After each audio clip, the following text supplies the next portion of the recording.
Hello, I'm Jacob. And I'm Bailey. And we're from One Fish, Two Fish. And today we're going to be setting up a 20-gallon tank.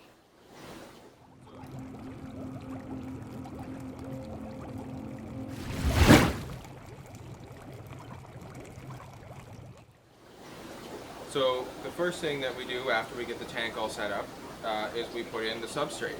So there's lots of different choices for substrate, depending on if you want a planted tank or if you have lots of kids and you just want a nice colorful fish tank. At the end of the day, it's your canvas and you can really do whatever you want with it, whether that be purple gravel Or a full planted aquarium. So this is an aqua soil. It's actually made by Tropica. So the benefits of this would be to put it in your tank if you have a heavily planted tank, because it does add some extra nutrients for the roots to grow properly. But you do not have to use that. Today we're just going to be using a fluorite because we're not going to be using any super in-depth plants, and that will be great for just the basic planted aquarium. What a lot of people will do, because they like the look of fluorite, is they will use it as a cap for something else. So you can put your Tropica soil substrate underneath and then cap it with fluorite if you like the look. So that way it provides good rooting and nutrients for your plants. Because this is a clay-based substrate, so it's really good for the roots to grab onto and have something to hold on to. So let's put the substrate in.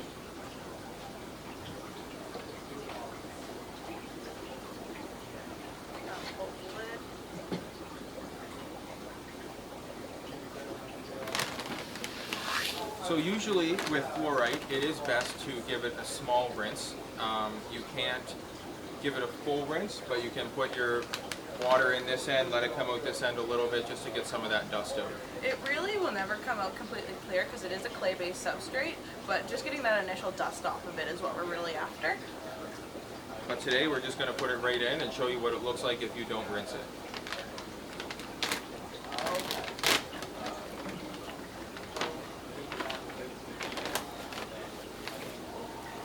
The best way to put substrate in the tank, the safest way, is to put the bag in the tank,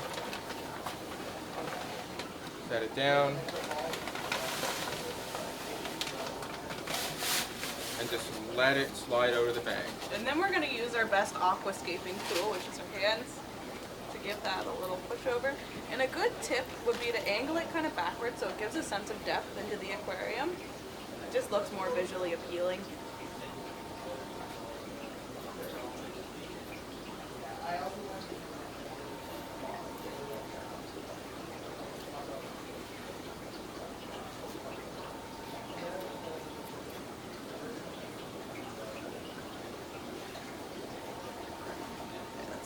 So while she's doing this, this is a great time to talk about how much substrate you should put in an aquarium. This is following the 1 pound per gallon rule. So that was a 15.5 pound bag of substrate, which is a little bit under, but it basically allows you to have about 1 inch to 1.5 inch of substrate in the bottom of your aquarium, which is really good for plants. You can actually add more if you want to. It's all up to personal preference, but the general rule is 1 pound per gallon.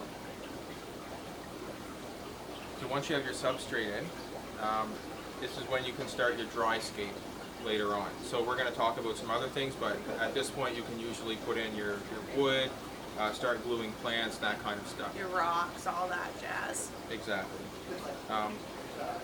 So for filters, the filter that comes with this aquarium kit that we're setting up today is the Marina Slim Filter S20. This is a cartridge filter. They are great filters. Some people do not like cartridge filters simply for the fact that they can cost more to replace.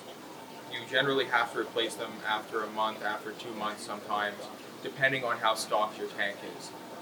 The other issue with them is, as you replace your filter, you are taking out all of the bacteria that is living on that filter. So if you replace all of these cartridges at the same time, you're removing a large percentage of the bacteria in your tank. Another thing you can do with these filters too is take out the cartridges and swap them with sponges and biomass and carbon and whatever you see fit.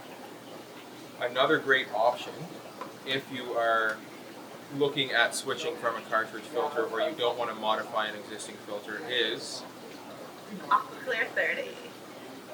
so the AquaClear filters. Very quickly, they use a three-part system. They have sponge, carbon, and biomax. Biomax is ceramic balls that hold bacteria. The upside to these filters is you don't have to change cartridges all the time. The sponges can last a lot longer. You can just squeeze the sponges out or swirl the biomax balls in some tank water and make them last, 3-4 months instead of having to change a cartridge every single month. For the purposes of this setup though, we're going to use the Marina filter that comes with the tank and go from there. So another important thing that you need to think about when you're starting an aquarium is what kind of chemicals you need. So here we have our water conditioner, so this is going to dechlorinate any water. If you have chlorine in your water, you have to dechlorinate it whenever you add any water into the tank. Chlorine is very harmful to the fish, so we're using this. It's a very concentrated formula. One cap does about 50 gallons, so it's very easy just to put it in, and then it's fairly instant. Another thing to think about is a bacteria. So here we have Stability. And Stability you'd use when you're first starting up your tank to enhance the biologicalness. Biologicalness. Yeah, so it's a denitrifying bacteria that you'd use in your aquarium when you're cycling. It's also good to use when you're using your doing your maintenance, because you can add it and it'll just keep that biological filtration intact. So another great way to start your tank with the initial bacteria is a product, not sponsored by the way, called Turbo Start. So we love this product here. It is a very, very concentrated form of bacteria that has to stay refrigerated to stay alive. So this product, when you first start your tank up, you can put Turbo Start in, and it does give that cycle a kickstart. It's not a put it in and then put fish in right away, but it does help speed up the cycle. Another essential thing for your aquarium is fish food. All fish need to eat, so it's good to have this food. This kit comes with your initial bottle of food. Any tropical community flake will be good for most community fish.